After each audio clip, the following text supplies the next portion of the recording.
Let me check.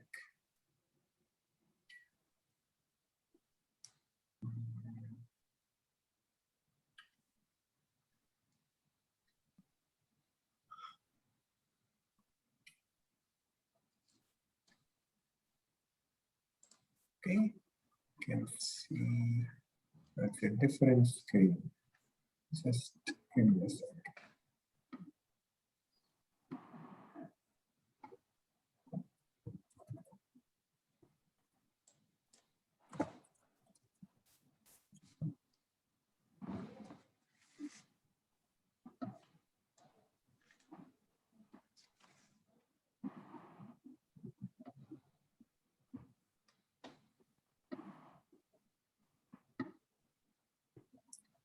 Okay, this should be okay. So, Kishore, could you just please confirm the screen, the sharing? Yes, sir. His screen is visible. Yeah. Please go ahead. Excellent. Let me go to full screen mode. Okay. All right. So we have 1 hour, I believe, Kishore. Yeah, it's in full screen mode, sir. Yes, we have 1 hour for this, right? That is the duration. Yes, sir. 1 hour. Okay, good. Thank you. So first of all, thanks and also congratulations to IEEE Photonics Society chapter in Bombay. They're very active. I've been following them. Very proactive in organizing talks that are relevant and very helpful to students, not necessarily all the time in in science and technology. They also do quite a lot of interesting other membership drive and associated soft skill development and so on. It's pretty interesting, and I hope the chapter continues to do this to encourage students and bring students onto the OSA platform. Thanks again for inviting me to share our recent and past work that I compiled under this topic, Silicon Photonics Technology for Next Generation Connectivity and Sensing. So I've kept it reasonably broad. So that's what I would like to do. But at the same time, it's for interested folks, there are details that you may follow up. All right. So two verticals I would like to follow up here. One is connectivity and sensing, and some of you might be from completely different area and photo. Though I believe all of you who are present here, 130 or so, you are genuinely photonics enthusiasts, but not necessarily really knowing everything in photonics, including me, right? So I thought I will give you a briefer on this technology and what we talk about. And I don't have to convince you that photonics is now a much larger umbrella, right? There was always a debate, photonics and optics, right? So now we call this single term photonics that encompass everything. So it used to be only the technology aspect, but over time we encroached on the science itself. So now photonics encompasses both science and technology, and we see it everywhere in various forms. We may not recognize it, but it is there. For example, the very reason that you are watching me talk here, hearing what I'm saying, all this is enabled by photonics. So this is all nice, but then there is a push why photonics has become so disruptive, right? So the primary driving force for photonics all started from communication. Though we had all the components that was required, but you needed a driver, right? Or some driving force. For example, microelectronics, the technology driving force there is memory, right? Not processor technology. It's the memory technology that drove the whole revolution, all the ITRS roadmaps were driven towards that. The primary technology push was from the memory technology. Similarly, here for photonics, though we have a lot of other allied domains coming in, but the primary driver when we started was the technology, the new photonics technology was from the communication side. And we are doing all kind of social networking where we are generating a lot of data, and new devices are being added to the network.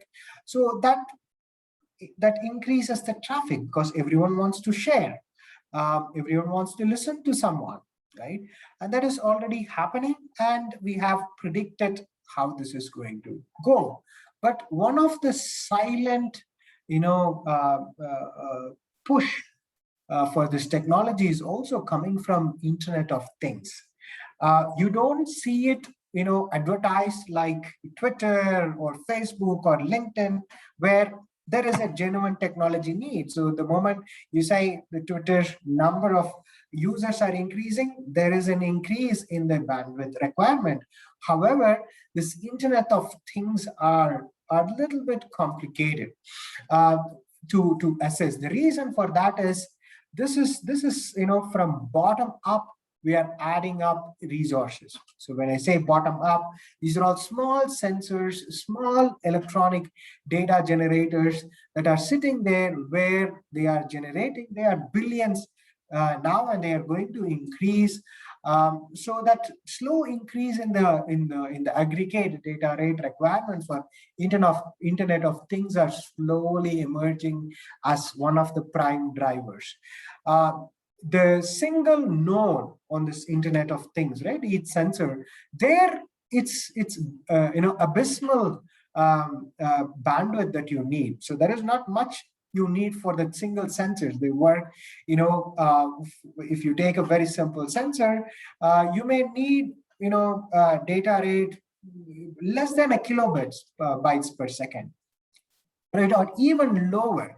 Okay, bits per second is something good enough for some of these devices, some of these sensors.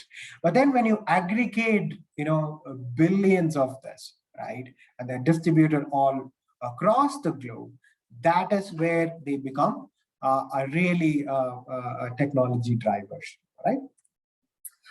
So how do we solve this problem of data being generated and you want to communicate? And this problem to a large extent is taken care, or rather solved to a large extent. So what you see here is optical fiber network, particularly submarine optical fiber that connects the globe, right? So that is the reason why we are able to grab a data that is sitting somewhere in middle of United States or somewhere in Australia without having to wait for it. So it's very fast access to network, right? So it's already there. But what problem are we solving now? So the problem is little different now, right? We have all these high-speed connectivity, but they all go through data centers, and that is where we store this data, right? So when you store, so the video that you're watching, it's not just coming from my laptop to your laptop. It goes through data centers, and in the data centers, you are converting the data, you're routing the data. So that means you are converting the data in some form and transporting it. And this is what is consuming a lot of energy, right? So naturally, when you increase the demand, your demand for this conversion and transportation is going to increase. And you can see here the numbers are really unimaginable to comprehend, right? The kind of power that is required in 10, 20 years from now. You're talking about thousands of terawatts is what is required. Already the data centers are now moved to cooler places, so as if global warming is not a problem, we are just putting our data centers under the ocean and putting it on the pole side. So in order to cool them down, so you can reduce the energy consumption, particularly for cooling and so on. So how do we solve this problem? Because there is a need, but we have to find efficient way to address that need. And that is where integration comes in. So when you integrate functionalities, when you integrate different functionalities happening at different physical location, if you put them together, then the transportation in a system becomes much efficient.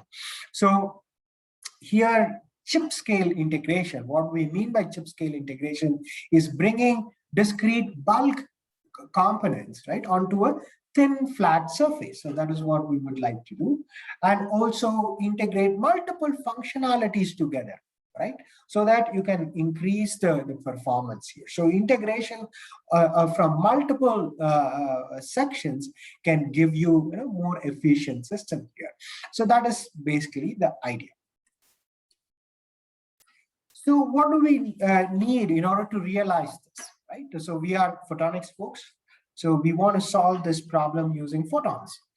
Photons are a very energy efficient technology, right? So they don't easily transfer energy, right? So big difference between, a boson and a fermion, right? So that's what we have studied in our basic physics. Unlike electrons, very nice to each other, photons are not. They are not going to give out energy that easily or transfer energy that easily. So that is what we are going to exploit here. And what are all the components we need in order to realize this, right? So first of all, we need light source. We need to generate photons. We need to detect photons. We need to couple, photons from one system to other system. We have to guide the photons, right? So manipulating the flow of photons. Optical fibers are a good example of waveguides. Here we are talking about how do we handle this in a chip. And then wavelength selective devices, right? So wavelength is another powerful tool that we have in photonics, unlike electronics where frequencies are there, but they do mix because they talk to each other. But here they don't talk in a linear regime. And then light modulators, how do we imprint information onto light, right? So converting electrical to optical, optical to electrical. So all these conversions need to happen. And light modulator is a device where we can change the property of light, including phase, intensity, polarization. So you can change the properties. And how do we do that? So if we realize all of this discrete components, we can realize a photonic integrated circuit that can realize functionalities that you want. So these are all some optical and electron microscope images of this that one could transmit, right? So what you see here is just the truth, right?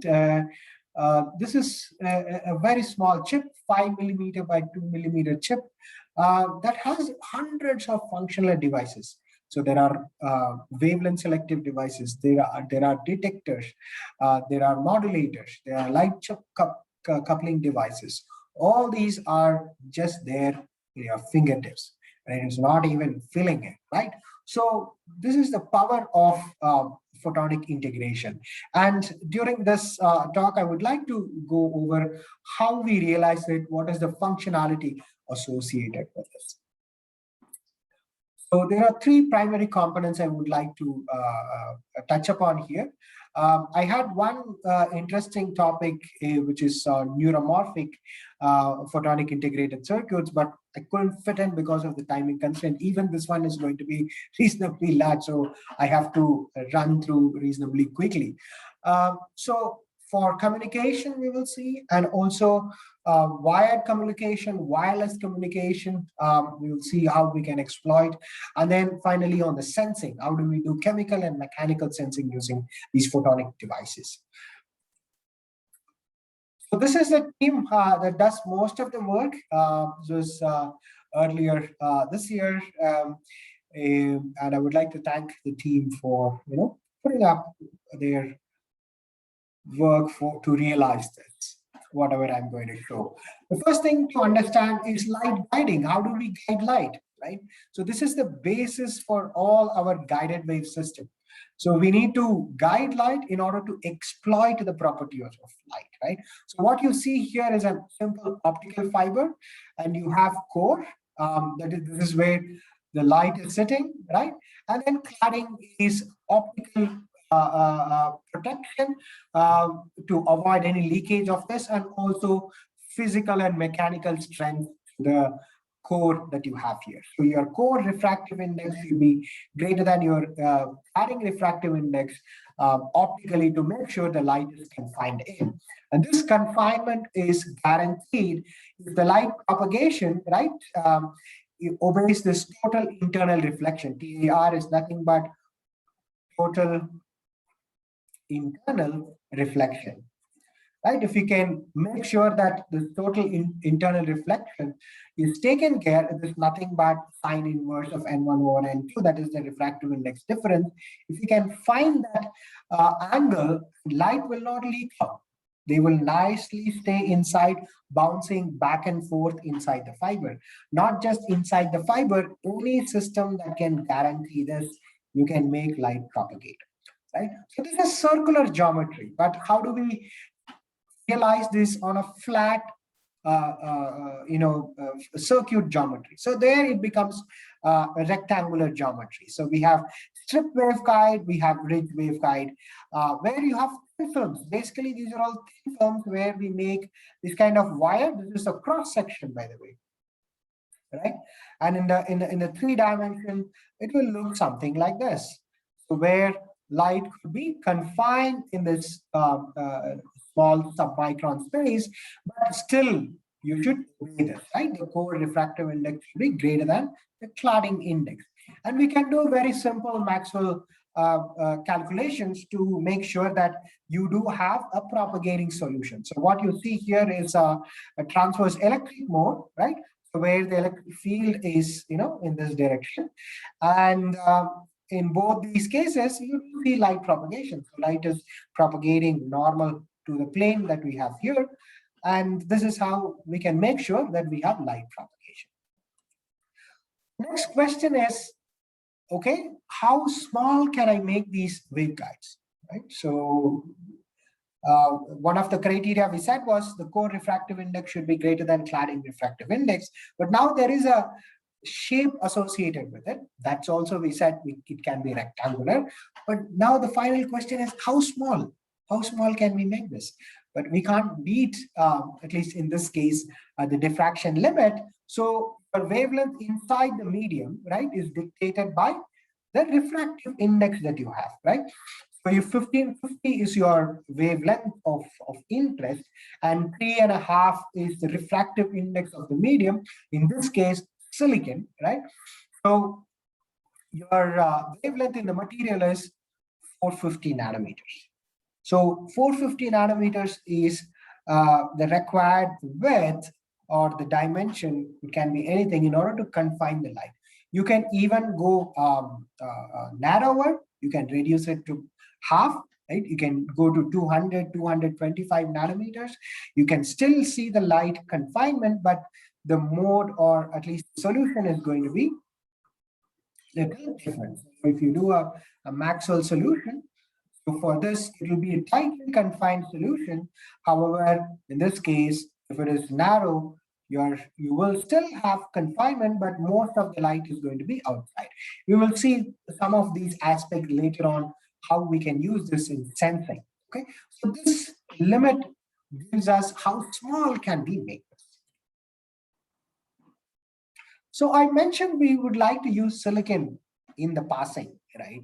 So that is the talk all about. The material that we are going to use here is silicon.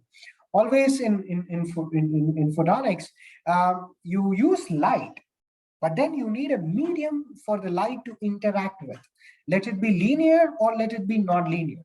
So that interaction, that light-matter interaction, is what makes photonics much more interesting than just photon itself. So here we are going to use silicon as a material. So why silicon? Silicon is a well-known matured material. So the technology for silicon is already available thanks to microelectronics, where we don't have to sweat too much. So we can leverage that. And the other advantage is silicon is transparent in the IR region, right? So telecommunication happens at 1310, 1550 nanometers, and silicon is transparent in this. So silicon absorbs below 1100. So where we can use silicon as a photodetector, which I will show you later on. But as a waveguide medium or as a transparent medium, we can exploit from 1200 till about 3.5 micrometer. And you can integrate electronics along with this. And when you talk about photonics, this platform is going to be EMI and EMC free and also high speed, right? So that makes it very attractive platform for interconnect applications, microwave, signal processing, and sensing. So these are all the three items I would like to quickly touch upon.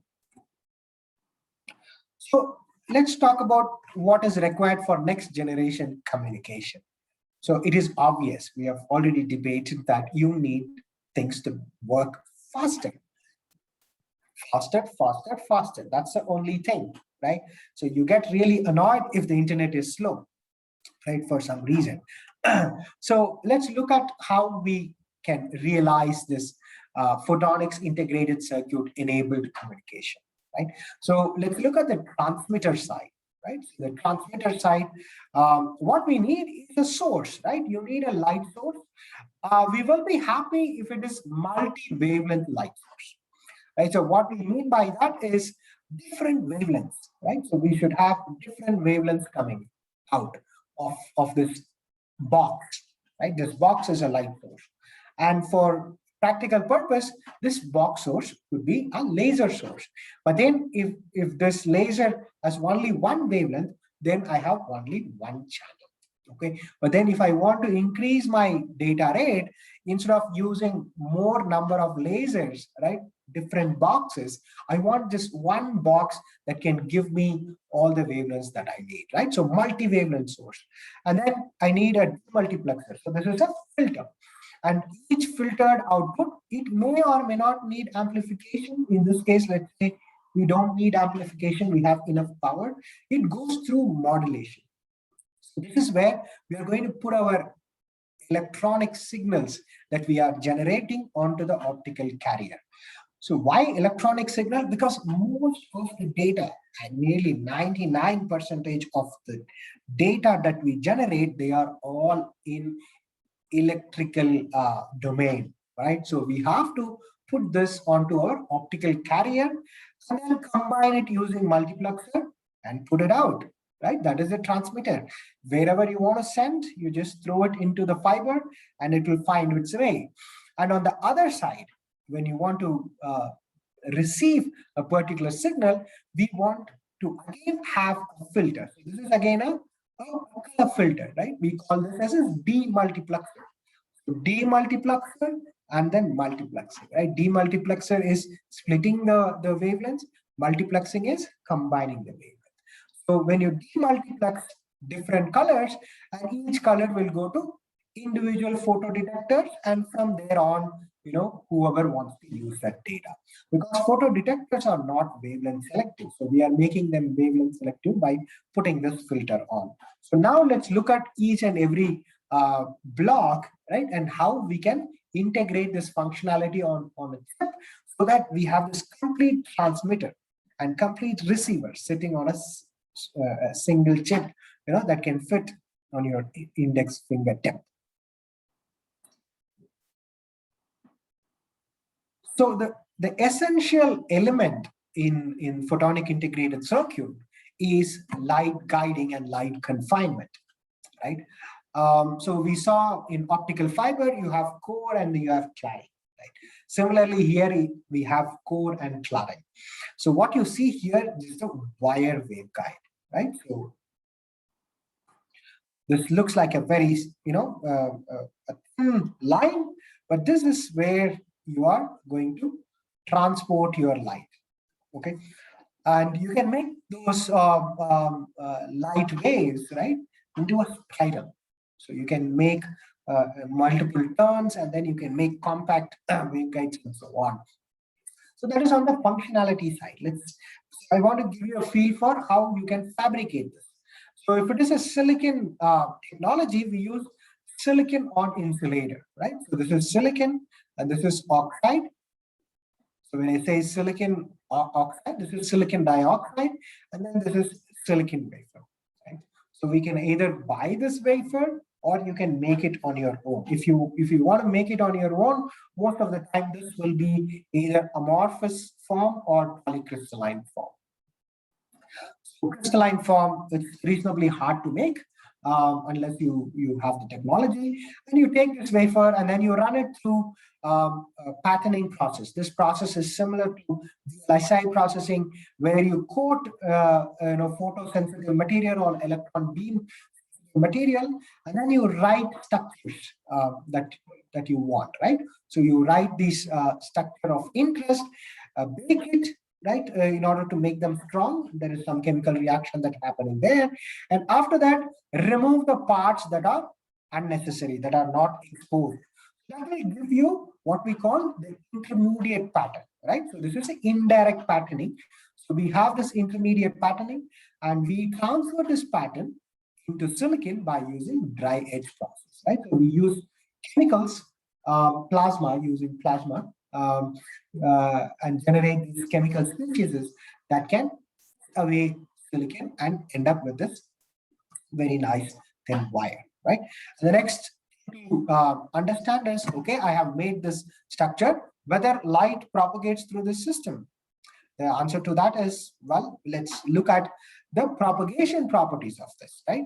So you take a wire and then you put in some light into the system, and then you measure how much came out, right? This is similar to resistance measurement, right? So we measure resistance, right? So like TLM structures you must have done, right? So like TLM structures in electronics, we can have waveguides of multiple lengths, and then you measure how much loss you have, right? So you can have different loss numbers, and these loss numbers are primarily dictated by the technology you use. So you can go down, 1 orders of magnitude if you can improve the technology. But for all practical purpose, we have seen that now if you make these wires, you can propagate light, and then you should be able to measure propagation. So now once we have the light propagation, let's look at how we can make this wavelength selective, right? So what you see here is a cavity, right? For us, cavity is not something new, but here the cavity is a little different. We make this as a ring-shaped cavity, right? So there is light input here. So this is the input, and you have a cavity here that pulls the light in, right, evanescently, and whatever light that is coupled in, resonantly, if it satisfies this particular resonance condition, you can capture that light into the cavity and take it out. So R is the radius of this ring, and N effective is the effective refractive index of this waveguide that we talked about. Okay, so by using this property, both geometrical property and optical property, you can design wavelength selective filters. So what you see on the right side is a measured spectral response where we can pick out the wavelength of interest. And the next question to ask is, how do you make sure they all align, right? So in most of the cases, it is not easy, straightforward to get where you exactly want, right? So that's the reason why we put thermo-optic tuners, because your refractive index is a function of temperature, right? So what you see in the right top is a microscope image of a device with a micro heater. It's a thermo-optic heater where you put in a current, your power into the system, and you can see it shift, right? You can control the resonance peak by using this thermo-optic effect.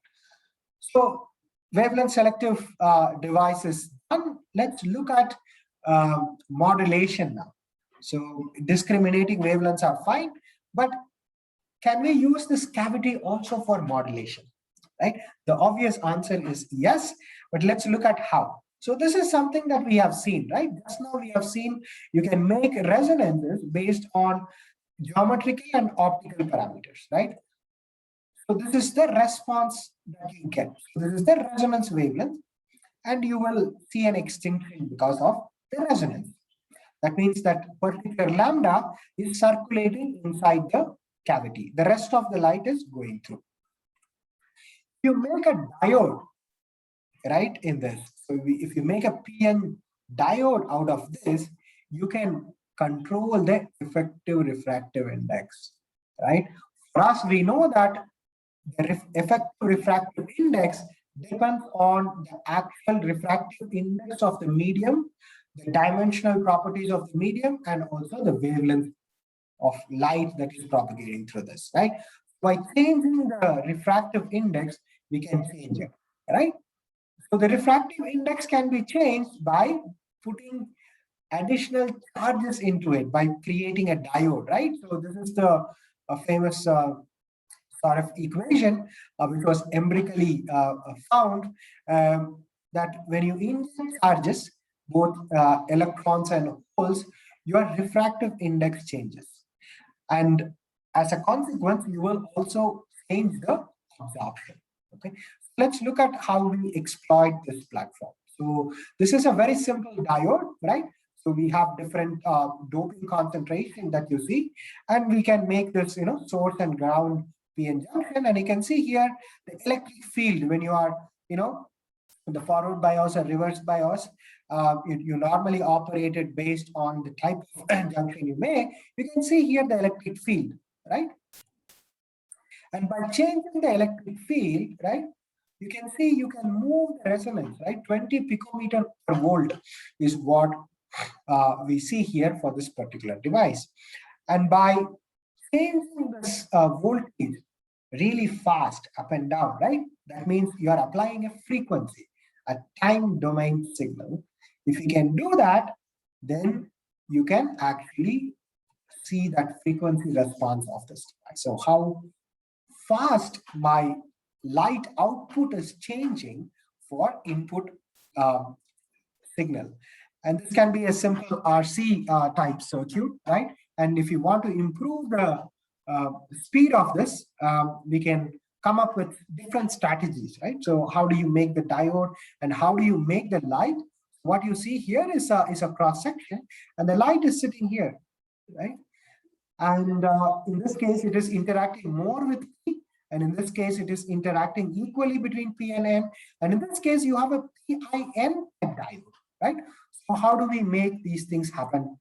One can do all interesting design, and what you see on the right side is actually a measured electro-optic response, right? That shows greater than 45 gigahertz bandwidth. So if you are going to do on-off keying, it's basically 45 times 2. So you're looking at 90 gigabits per second. You can pump out with this single device. So that is the power of integrated photonic device, right? A single device can push out 100 Gbps of data if you are very clever. So by using this, this is a demonstration of eye diagrams that communication people like to see in order to look at the quality of the signal that is modulated. So you want to see an open eye, so that means there is good extinction between this on-off so that you can get reasonable SNRs, right? So that is taken care. So now we can discriminate different wavelengths, we can modulate it. What about source, right? So we can use similar platform to make light sources as well, right? Multi-wavelength light sources. It's not just the light source. This is a multi-wavelength light source on a passive platform. We all know silicon is an indirect bandgap material. You can't generate light out of silicon, okay?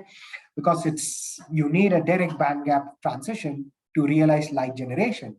But here we exploit something interesting. What we do is we take a simple silicon phase modulator, right?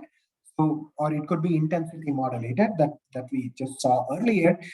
You can do both, and you pump it with some RF signal, right? So you are modulating it with RF, right? You are modulating that flow of continuous wave signal with RF. What do you get? You will get your carrier, and you will get the sidebands, right? So this is the carrier, and this is the sideband based on the RF frequency that you get. And if you pump it reasonably hard, you can expand this sidebands. And this is all going to be at different wavelengths based on the RF signal. So this is spaced based on the RF. And that is what you see on the right side. So this is a simulation result of a phase modulator. When you pump it with RF, you can see all these sidebands come out. So it was interesting. Then said, why not? Let's try to measure this in the lab. And this is what we got, right? Instead of using one laser, we said we will put two and do this broadband line generation. So what you see here is 2 lambdas are going in, and the output is more than 10 lambdas. So that means you have a multi-wavelength light source, right? So that means you are generating electro-optic comb, right? So comb is it's a separate topic that we can discuss, but here we are generating combs by using electro-optic effect. And you can add multiple of these lasers, and then you can have multiplicative effect on the light generation or different wavelength generation. So light generation is also taken care now. So that's a quick snapshot of how we could do it. And what is missing is a photodetector, right? So I'm not going to give you photodetector in 1550, right? But I'm going to give you a photodetector at another telecom wavelength, that is 850, which is used for short reach communication.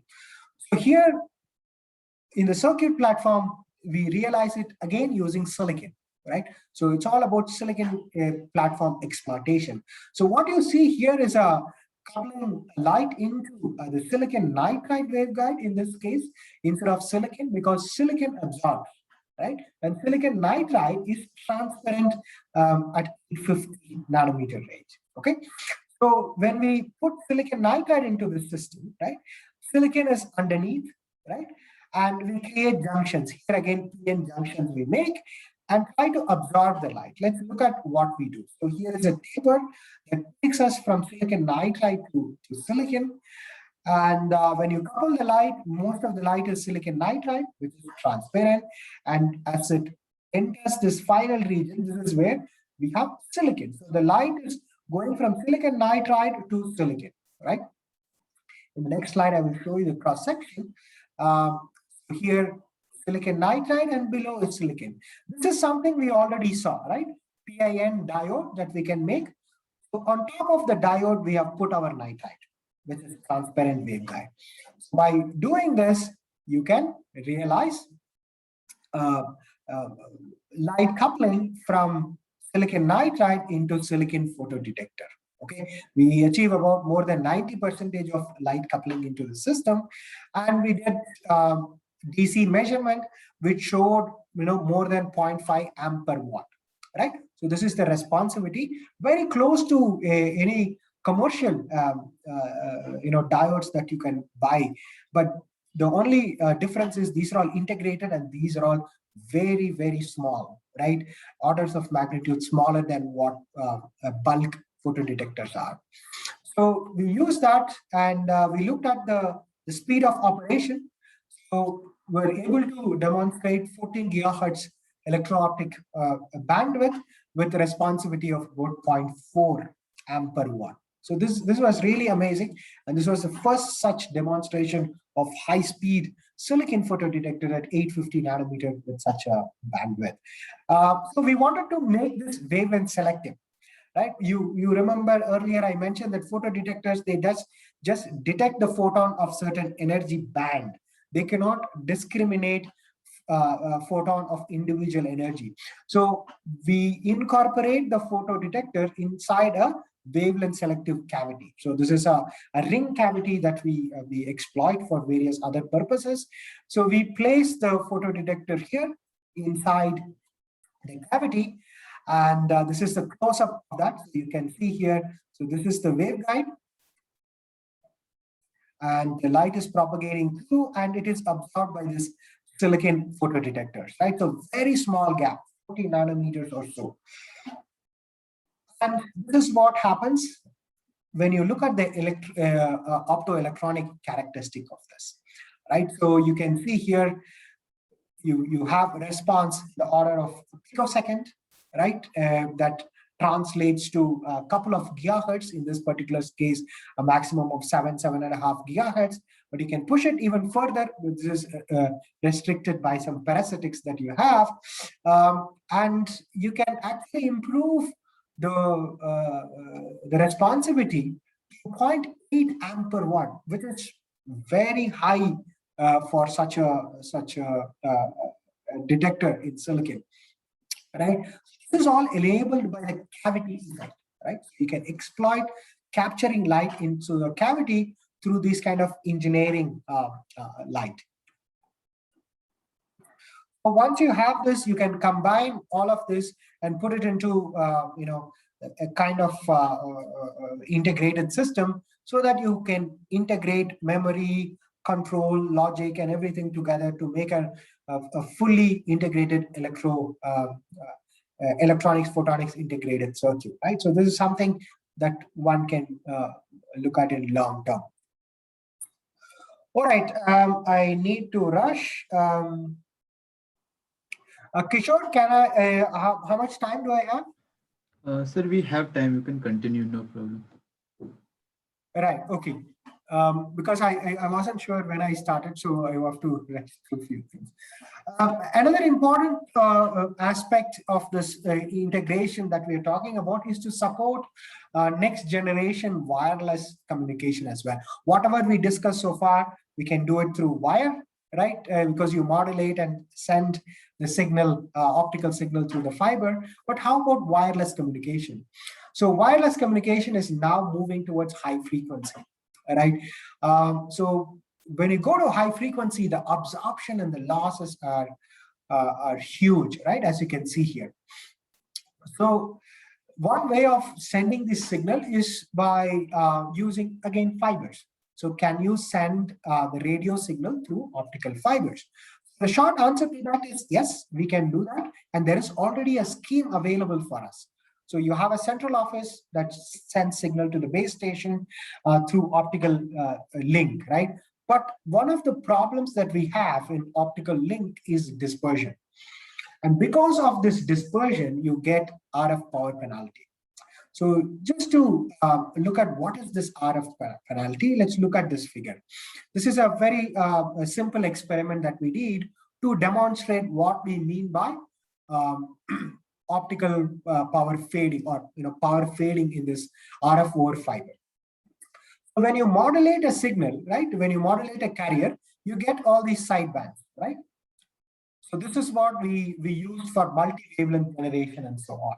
And now you are putting the signal into the fiber. When they travel through an optical fiber, let's say reasonably long, and this one is for 43 kilometers, I think, right? When you send it through this long fibers, because of chromatic dispersion, right? Different wavelengths travel at different speeds, right? So that means from the carrier, the other two sidebands, they will accumulate phase in the opposite direction, right? So they will generate phase in the opposite, or accumulate phase in the opposite direction. But they will slowly grow and grow, and then after traveling a certain distance, based on the frequency, they will become 180 degree out of phase. So when they are 180 degree out of phase, they will, when they reach the detector, they will destructively interfere. So that means you will not get any signal out. No meaningful signal will come out. You will only have carrier signal, which is the background signal. So that is what we see here. When you see this red line, that is double sideband, double sideband with carrier, you see this particular frequencies. You won't be able to transmit any data at those particular frequencies at all. And the other frequencies also, the insertion loss slowly increases. So this is because of the phase shift that we have. See here, these phase shifts, 180-degree phase shifts. We want to remove that by cutting off one side altogether. If we do that, that is called single sideband with carrier. In this case, you see this blue line, without any power fading, you can transmit long distance, no need to worry about frequency. Okay, so we looked at this and then said, can we do this RF signal processing on chip? So in order to do that, we need to come up with a filter, right? In order to chop off the sideband, right? So we designed a filter, and that filter looks like this. There is a lot of physics involved here in understanding how to generate the splitting and so on, right? So this is basically a degenerate mode generation inside a cavity, similar to Adler-Tobin splitting that you see in semiconductors. So we try to exploit this kind of structure to generate these two peaks that can, single out from your double sidebands, right? And this is the measurement result of that particular device, passive measurement, by the way. I'm going to show you the RF response. So you see here, we call this as a self-coupled micro-ring resonator with heaters, right? So you can tune the responsivity of this, right? So you can tune the splitting, tune the frequency that you may want to operate and so on. Very versatile device. And we put it for testing. The testing is a reasonably complex setup, but what I'm going to show you is this is with compensation and this is without compensation. You can see here, till 9 gigahertz, you are able to see a nice modulation, but beyond 9 gigahertz, everything is dead. It's only noise. However, when you use this compensation technique, even 20 gigahertz, we were able to do it. Okay, and this single device can do this for till 400 gigahertz. Okay, so very versatile device. And this is a data transmission for just to show that it is not just a simple signal processing. You can actually send data through this with the required metrics that we want. All right. So the next wireless application that we could support is a radar application, right? Particularly phase array radars. In phase array radars, we change the phase, in order to steer the beam, right? So you have a uniform phase, then the beam travels vertical, and then if you give a gradient to the phase, it can move this way or this way, right? So the phase shift you have to control. There are multiple ways of controlling this, but they are reasonably large and power hungry, and you won't be able to achieve discrete phases that you are looking for, or the fineness in the phase that you are looking for. So we thought about this and then said, can we do something with our photonic device? Because we handle phase of optical waves reasonably well. So we looked at this problem and then said, okay, let's do this in two ways. One is we can generate this double sideband signals, right, that we can do, and then take out the single sidebands, right, using the technique that just we discussed, and send it to phase shifter. So what this phase shifter is going to do, as you can see here, right? So theta 1 is your input phase that you give into the signal, and it is going to give an additional shift of theta 2 to your optical signal.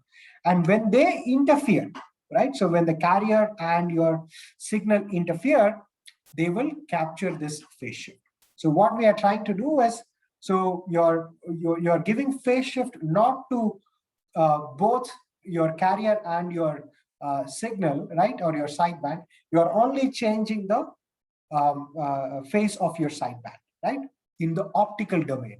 But when they interfere, it translates to RF domain. Okay. So one of the challenge here is to achieve very low power penalty. When we are doing this operation, we don't want the power loss in the system. So we came up with a similar kind of cavity architecture, right, where we have this, photonic device that can do this phase shifting. Without going into the details, just look at, how amazing this phase shift was, right? We're pleasantly happy with this kind of phase shift. You can see you can go from, no phase shift to about 180-degree phase shift. We can do that. This is not 1800, 180. And it can go through 40 gigahertz. It's really broad band. Any frequencies can be used here in order to do this. And another important thing is the power penalty is less than 1 dB. So when you're changing the frequency, you get the same phase, but within 1 dB of power penalty. So this is a really amazing research that we're very excited about, that one can use for phase shifting. And we have compared it with what is available elsewhere, both commercially and what people have demonstrated, and this comes out to be one of the best. And you can see it is the best insertion loss report. All right, so that brings me to the sensing part. So communication, both wired and wireless, we have discussed. I will little bit rush through this sensing part. I hope you can follow me here. So sensing again is very inherent to photonics technology, because we use light for a lot of inspection. So we reflect light, we transmit light through system and study that light, how the material is interacting with the light medium, right? So in this guided wave system, I'm restricting it to two things that can give you a measurable result. One is concentration, the other one is temperature, right? So this will change the refractive index. When I heat it up, the refractive index will change. And when there is a concentration change, right, around the waveguide, right? So this is the light that is propagating. If there is change in that, there will be change in the refractive index because of the evanescent field that I have inside the system. Because the light is traveling, then you have evanescent field up and down, and we can interact with this medium that is sitting on top of me, right? And we know refractive index is complex. We can use the real part of refractive index and also the complex part of refractive index. So that means you can measure the density, and you can also measure the absorption, and from that absorption you can also measure the density. So by using this multimodal behavior, you can make a very nice sensing platform using this waveguide, right? So there are multiple sensing devices out there, right? Because wherever you have light confinement and light guiding, when there is light matter interaction, you are actually doing sensing in one way or the other. It is universal. So what we are using here again is again a cavity. There are multiple cavities. So this is something that I don't have to explain again. We know this. What we are trying to do is, if I put a medium on top of this, right, then the effective index will change, so is my response. So similar to what we saw for our light modulators, right? So you can use this light modulators in a similar way, but here again, you can do it for sensing. So by using this shift in the resonance, I can measure what is present on top of me, right? So this is where we have to be a little bit careful. We want maximum light matter interaction. So this is the simple waveguide that I introduced earlier on, right? You can see most of the light is sitting inside. Only, evanescent field is outside. The fringe field is outside. But if you want to have large, huge light matter interaction, you want the light to be outside, right? In air or in the medium. So that can be exploited by this kind of slot waveguide, where the light is confined between two silicon waveguides, right? So this is counterintuitive, because in our basics we always studied light always likes to be in higher refractive index, right? Your solution, the oscillating solution, will be always in the higher refractive index, but in this case it is not. Okay, you have to make few boundary conditions to work with each other, so you can get this thing done, right? So these are all two traditional waveguides that we saw earlier in the introduction, and they have about less than 15%, 13-14% of light is outside, which is available for sensing. But if I put this slot type waveguides, I get more than about 35% of light is outside. So I get a lot of light for my interaction. One of the challenges here is, how do I generate this particular highly confined mode, right? And that is where we are using this slot excitation, right? By nicely creating these kind of geometries where we split the light and combine the light in a very nice, interesting way. Viprito, who was my previous PhD student, who came up with this very niche idea of doing this, and we were able to demonstrate this with very nice fabrication using electron beam lithography and dry etching, and later on using this nice optical measurement. So you can see here very nice cavity responses coming from a ring, right? And we were able to match the group index from the experiments with the simulation data. So this tells us the light is confined in the slots, okay? Because optically we were able to verify it. And then we also did this additional verification by using thermo-optic effect, by using a negative thermo-optic coefficient material like PMMA put inside this material, and we were able to show this result of a negative thermo-optic coefficient as well.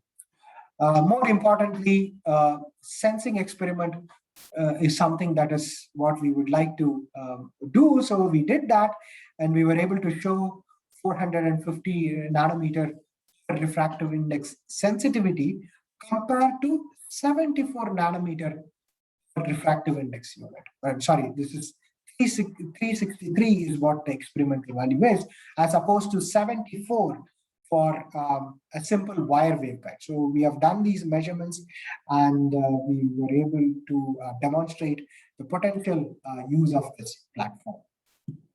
And finally, we were able to show this, negative real part and imaginary part of the refractive index, right?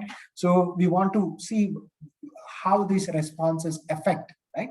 So we used potassium chloride, which is, optically transparent. Okay, so they don't absorb.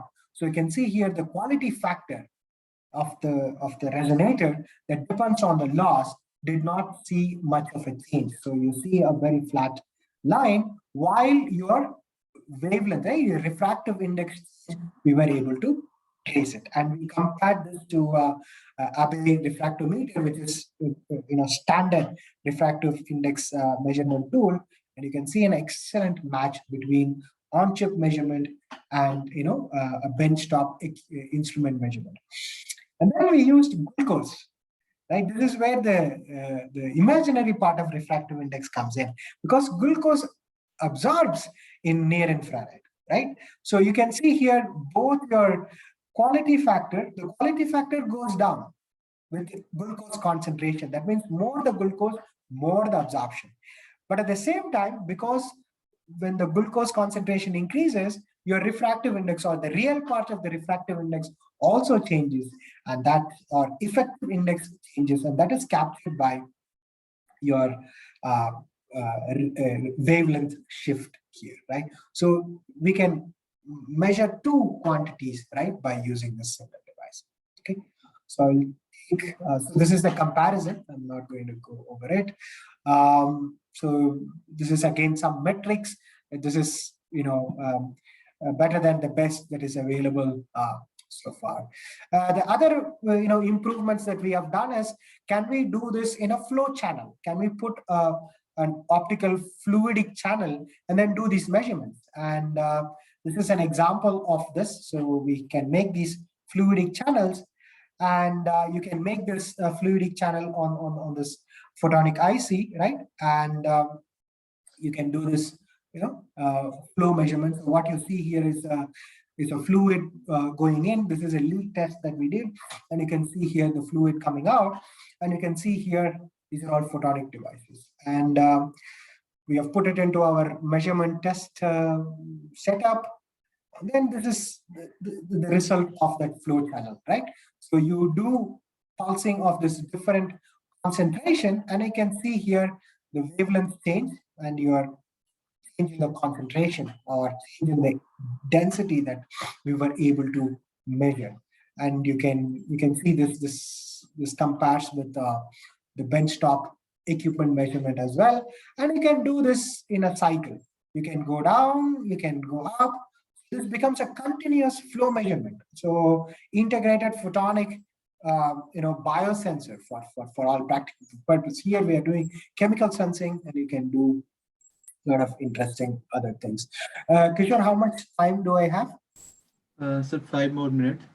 5 minutes, okay. I'll quickly go through this. Let me just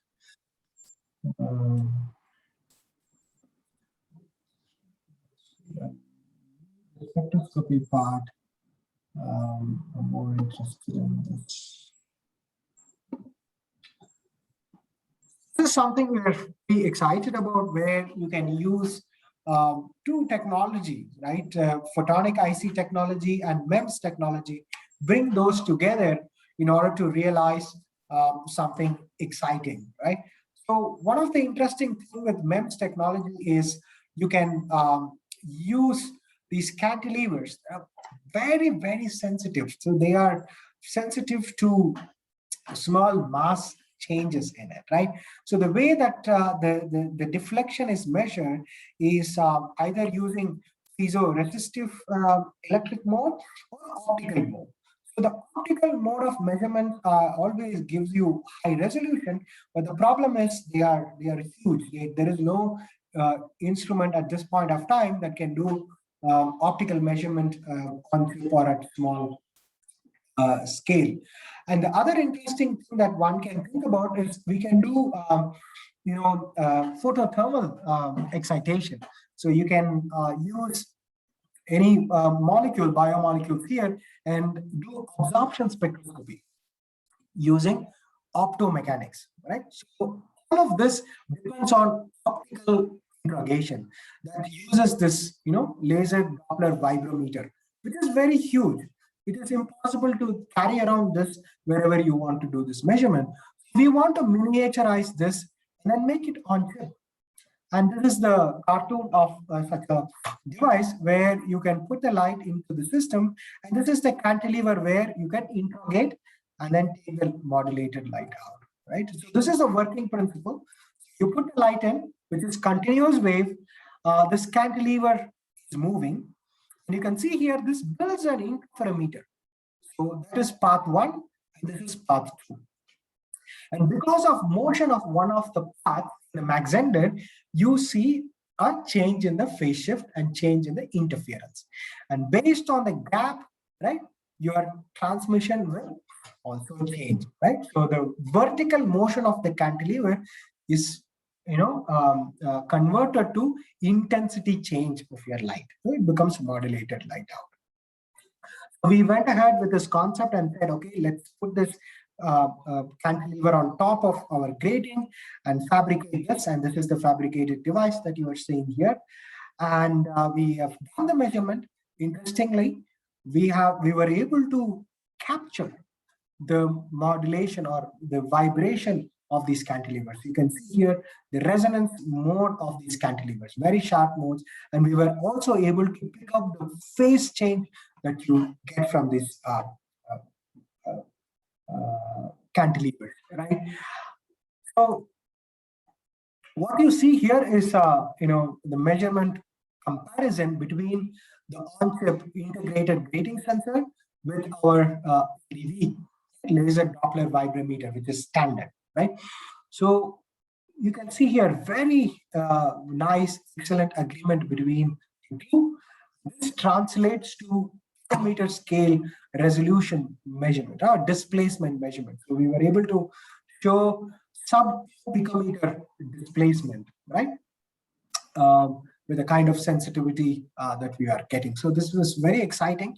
And we said, okay, if we can do this for the cantilevers that were fabricated on chip, let us now integrate two different technologies, right? It's a heterogeneous integration. We take photonic IC, we take MEMS IC, let them mate on top of each other to create what we call piezo MEMS structures, right? This is the cross-section image of that. So what you see here, this is MEMS, and what you see here is a photonic IC. And this is the optical image showing that cantilever, right? So this is the optical image of the integrated, MEMS chip, and with the beam here. And this is the fiber in and the fiber out. And we were able to electrically drive this MEMS chip, okay? And this is the result. We can see all the resonance of this cantilever, right? And again, we compared it with our LDV measurement, which is the benchmark. And you can see here very, very nice agreement between these two measurements. But the only difference is we are doing all this at a chip scale, right? And we did do this measurement in vacuum because most of the MEMS structures are put into vacuum to reduce drag or damping of this cantilevers. So you can see here the Q enhancement when you use these kind of vacuum-based measurements. So overall, it was an excellent demonstration of how two technologies could be brought in together. With that, I would like to conclude. I had spectroscopy, but we did not have time for that. Some other day, perhaps. That I hopefully, we are convinced that photonic integrated circuit is a versatile platform where we can exploit light confinement and manipulation, and optical systems could be made reasonably superior in many aspects, right?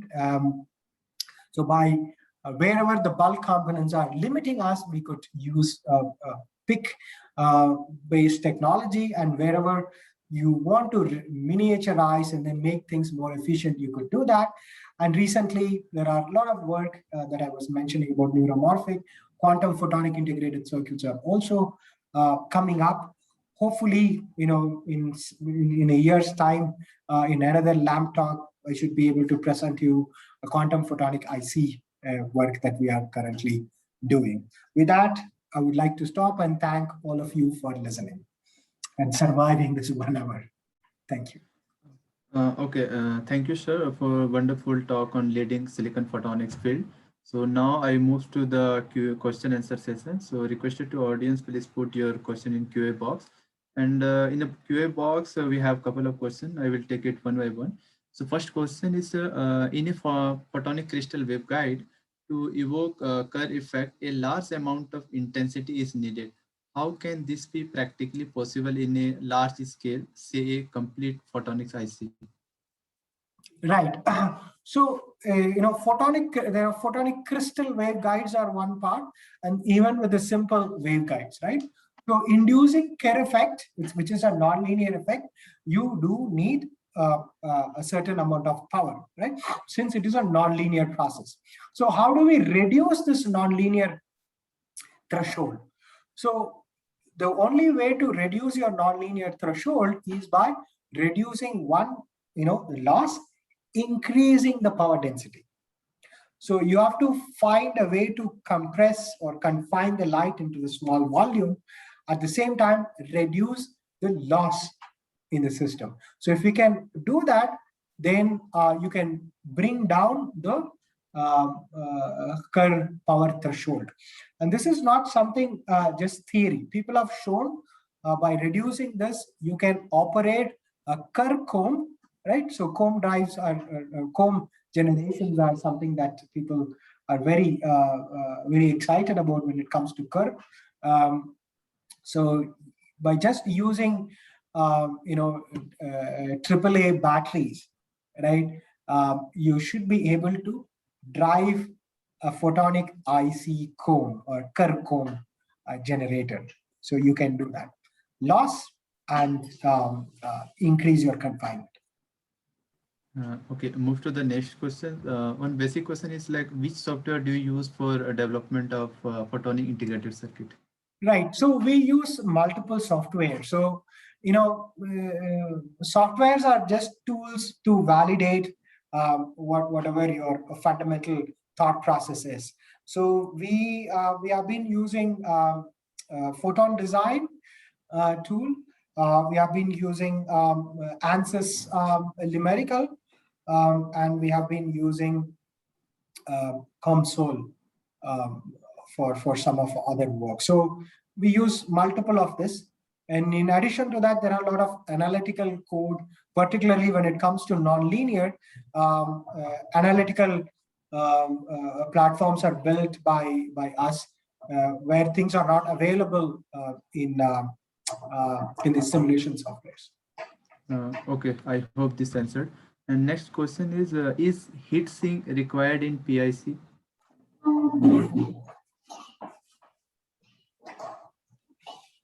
So heat sink is not required if you're using only passive operation, right? So when I say passive operation, when there is no active heat generation.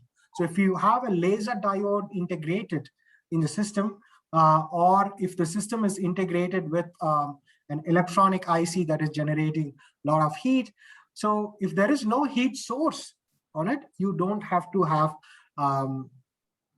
heat sink for this, because you don't generate heat most of the time. But if you are doing nonlinear optics, then things are a little different, but you can use the thermal load of the circuit itself to dissipate. You don't need a separate heat sink. Okay. And move to the next question is why integrated silicon photonic circuit are not suitable for long haul communication? Why integrated photonics, silicon photonics is not suitable for long haul? I won't say they are not suitable for long haul. You can use it for long haul, but the only problem that we face is lack of gain. So silicon is an indirect bandgap material.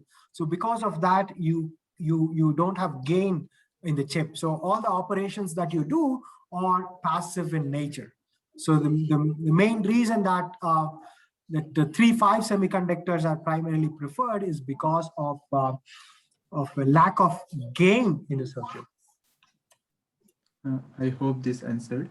And move to the next question by Sandeep. The recent literature's research are focusing on detecting gases chemical using optical frequency comb, using silicon nitride microring resonator with Kerr nonlinearity. How about using this instead of evanescent wave sensing, using which we can perform multi-gas sensing and evanescent sensing, or using OFC? Right. So the use of OFC and evanescent sensing, you cannot compare these two, because OFC sensing, right, primarily uses frequency comb, right? But then evanescent sensing is interaction of light with your analyte, right? So you cannot compare these two. It's basically the source, right? So the technique that we use is OFC, but the interaction between your light and your analyte is through evanescent. Okay, so you cannot say which one is better, because you need to have source. So that source is either continuous wave source or comb source. Comb sources are better when it comes to resolution and limit of detection compared to single frequency sources. But evanescent coupling is what you will use either using comb or continuous wave. So that evanescent is more of interaction, not really a technique. Okay, I hope this clear to Sandeep. And next, sir, we have a couple of more questions. I hope you don't mind to take it. No, I'm fine. I have time. As long as people are interested, I'm okay. Okay, so next question is want to know the marketing perspective of these silicon integrated photonics compared to microelectronics. Marketing, I did not get the question. Could you repeat? I will repeat. Want to know the marketing perspective of these silicon integrated photonics compared to microelectronics. Okay, so I would understand what is the market for this photonic ICs compared to electronic ICs. So the electronic IC market is very large, okay, because it goes everywhere. But the photonic IC is very particular to application space. You might be even surprised that the automobiles you will find going forward photonic ICs. So wherever you need speed, you need sensitivity, you will find photonic ICs supporting electronic ICs. So there is no replacement between electronics and photonics, but they will always complement. If you want me to give a number on this, the space, the market, the projection is that it's going to be $1 billion market for photonic ICs going forward, right? As opposed to whatever currently the microelectronics holds. So it's not going to compete with it; they are going to complement. Okay, in the continuation, we have question like if we want to make the sensor using ring resonator at mid-infrared region, how much does it cost or on an average? So the cost for making the ring is exactly the same. Okay, so for if you go by the technology for mid-IR, it will be less expensive in terms of technology to make this ring resonators based sensors in mid-IR because the wavelength is large, but the major cost is going to be on the source itself. So mid-IR sources are very expensive compared to visible or NIR sources. So there is the cost is essentially the same for the sensing platform. Either you do it for mid-IR or visible or NIR, but the light sources are going to make the difference if you want to look at the cost. Okay, I hope this answered. And next question by Subhas. Is there any scope of using PIC for artificial intelligent field? Yes. This is something that we are also very excited about. The neuromorphic computing, where we are looking at AI based approach for solving some of these interesting problems that we can do with photonic ICs. Certainly, yes, and there are already work coming out demonstrating this photonic IC based AI chips. There is already startups, by the way. Okay, and next I will take few more questions and we'll go for the ending session. So next question is, what about coupling loss while taking modulated light out of the chip for further analysis using OSA or integrator? Can you repeat the question? What about coupling loss while taking? Oh, I see, coupling loss. Okay, I can give you another 1 hour talk on light chip coupling alone. So the coupling loss depends on your fiber chip coupler. Right now, we have couplers with less than 2 dB coupling loss between chip and your fiber. So if you push it harder, you can get less than 2 dB loss, even 1.5 dB loss. So that is something that one can do. Okay, and moves to the next. Can you please suggest some open source software too? Um, mm, Open source software, there is, MEEP is there, and also ORSoft has some open source tools that one can use. So those are all the tools you can do. There is Camphor, which is again another interesting tool that we have used earlier, not anymore. So those are all the tools you can use. Okay, and we'll take one or two questions last. Sure. The question is, in MEMS based chemical sensor, one of the problem is trapping of liquid in nano slot. Have you seen any effect in your studies? In what? I did not. In MEMS based chemical sensor, one of the problem is trapping of liquid in nano slot. Have you seen any effect in your studies? No. So what you have to do some proper surface treatment, right?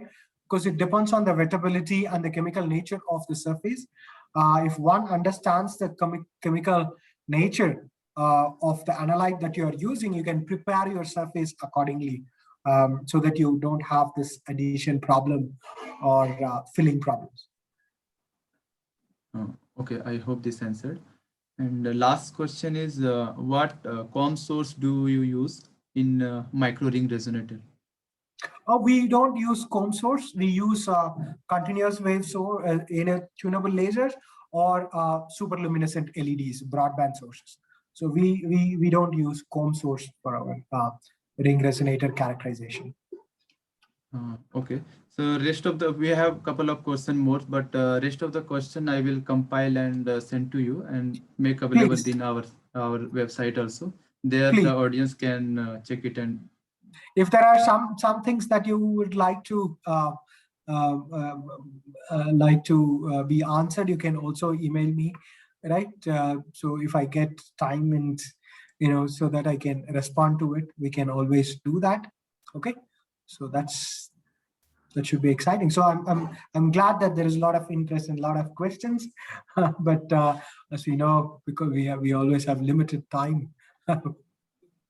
yes, sir. And at the end, let me thank our speaker, Professor Shankar Selvaraja, for giving the excellent talk on silicon photonics. And also thank you, sir, for accepting our invitation and joining us today. And in future, we'll also collaborate in the next talk series. And now it's about to ending the session. I will just quickly announce for the audience next LAMP talk. Sir, could you unshare the screen? I will show the next talk poster.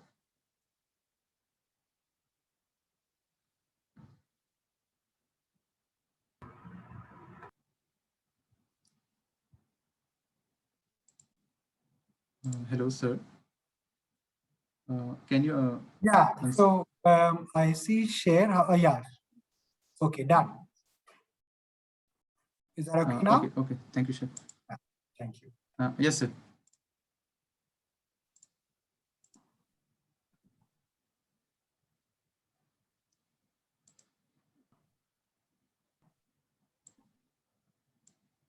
So for the audience, in the continuation, the third talk of the LAMP talk series will be on the 6th June. And it's a very exciting talk on programmable photonics by Professor Beam Bogart from IMEC, Ghent University, IMEC, Belgium. And all the link and everything will be available in our social media platform and dedicated our Photonics student chapter website, and also available in the Facebook and Twitter. So please follow up and stay tuned to register the next talk. And regarding the video, every captured video will be available in our YouTube channel, Photonic Chapter IIT Bombay. There you can, anytime you can access and watch it. And lastly, I would like to thank our speaker today and also the audience for joining us today and making the event successfully. Thank you. Now it's about to end the session. Interesting. It's interesting, Kishore, because I worked with Wim. He was my promoter, or rather advisor. Good, yes, he's sir. going to give a talk. That will be excellent. Sir, yes, sir. We will be happy if you join the talk in that. Sure. Good. Thank you then. Thank you very much. Good job. Thank you, sir. Keep it up. Thank you, sir. Bye. Bye.